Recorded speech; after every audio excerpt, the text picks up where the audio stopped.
I'm Gerald Scarfe. I'm a caricaturist, cartoonist, and I'm at the Tate Britain, and I'm just about to start work on a picture by Gillray for an exhibition called Rude Britannia. Gillray was a brilliant 18th century artist who satirized the world around him.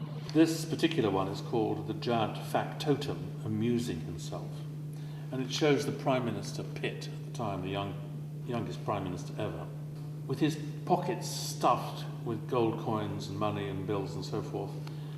And it really is about money needed from the populace for supporting the war at the time. And he's shown it in this very symbolic way.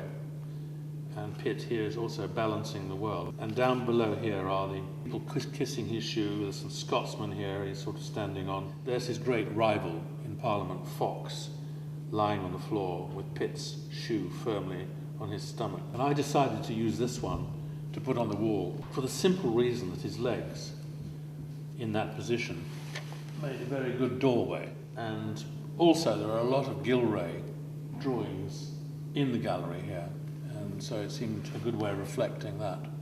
I'm painting it in ordinary house paint, just straightforward house paint, and using very ordinary brushes. So it's very immediate, but I will hopefully work into that now and put some more detail later. I've been painting all day today with my son, Alexander, and it's now about 5 o'clock and we still haven't got finished, so I'm going to have to come back.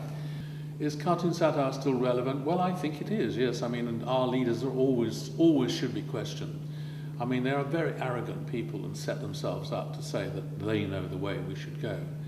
And we all follow like sheep, although not everybody does, and I think it helps to have people giving an opposite point of view and saying, you may not be as great as you think you are.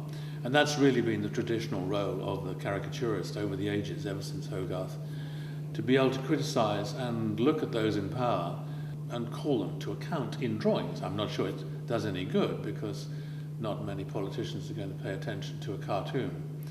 But a cartoon can prove to be a rallying point around which people gather and say, that's exactly my point of view.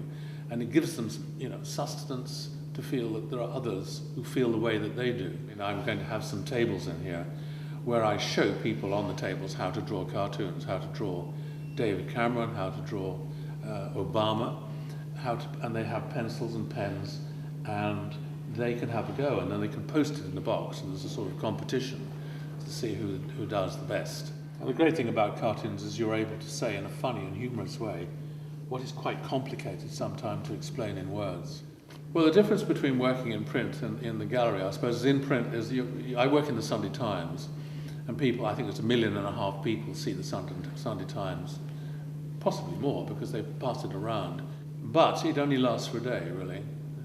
Here, if you put something in a gallery, it lasts for a much longer time. This show runs for 3 months, I think, so you'll be able to look at things and revisit and come back and see them still here. And the great thing about a gallery, of course, also is that you can compare one work with another, and you can see a whole range of works right the way from the early Hogarth through to modern day works, all dealing with comic art. We in Britain have this wonderful carry-on attitude to humour.